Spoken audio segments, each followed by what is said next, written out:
बिस्मिल्लाहिर्रहमानिर्रहीम। शुरू अल्लाह के बाबरकत नाम से जो बड़ा मेहरबान नहायत रहम करने वाला है। अस्सलामुअलैकुम दोस्तों, आज की वीडियो में हम पेश करने जा रहे हैं एक गरीब मोमिन के हज का वाक़िया।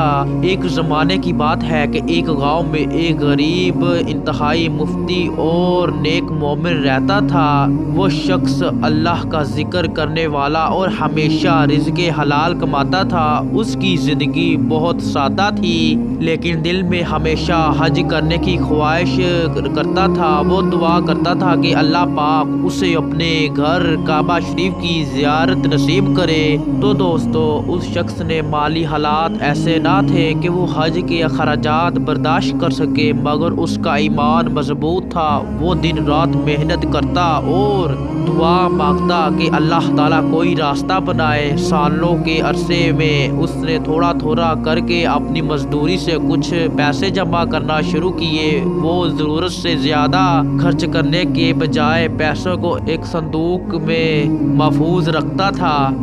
एक रात उस शख्स ने ख्वाब में देखा कि वो खाना काबा का तवाफ कर रहा है। उसके दिल को तसल्ली मिली कि शायद अल्लाह की तरफ से उसके लिए हज का रास्ता खुल रहा है। अगली सुबह उस शख्स ने हज के बारे में मालूमात लबनी शुरू की और अंदाज़ा लगाया कि उसके जमा शुदा पैसा काफ़ी नहीं होंगे, मगर उसने दिल नहीं छोड़ा और मज़ीद मेहनत करने लगा। उस शख्स की आजमाइश उस वक्त शुरू हुई जब उसके पड़ोसी की बीवी सख्त बीमार हो गई। पड़ोसी ने उस शख्स से कर्जा मांगा ताकि इलाज के लिए खर्च कर सके। उस शख्स के दिल में गमशबी पैदा हुई कि ये वही रकम है जो उसने हज के लिए जमा की है, लेकिन उसने अल्लाह पर तवक्कल रखते हुए अपनी तमाम रकम उसे दे दी।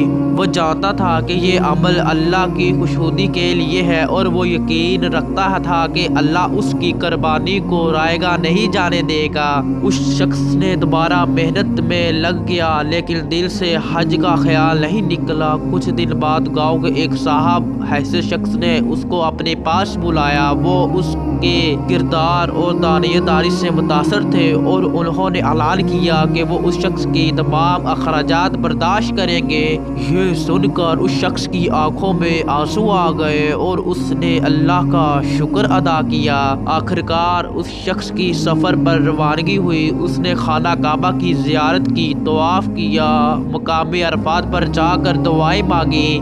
वो लम्हात उस शख्स के लिए ख्वाब से कम ना थे। वो बार बार अपने अल्लाह का शुक्र अदा करता और सोचता कि अल्लाह ने किस तरह उसकी कुर्बानी कबूल करके उसे अपने घर बुलाया है। वापस आने के बाद उस शख्स ने गांव के लोगों को अल्लाह पर तवक्कल और नेकी के रास्ते की फजीलत के बारे में बताया। उसका वाक़या पूरे गांव के लिए एक मिसाल बन गया। अल्लाह नीयतों को देखता है और जो लोग दूसरों की मदद करते हैं अल्लाह उनके रास्ते खुद बनाता है। तो दोस्तों, ये वाक़या हमें ये सिखाता है कि अल्लाह की रहमत बहुत वसी है और हकीकी ईमान कुर्बानी और अल्लाह पर तवक्कल रखना है।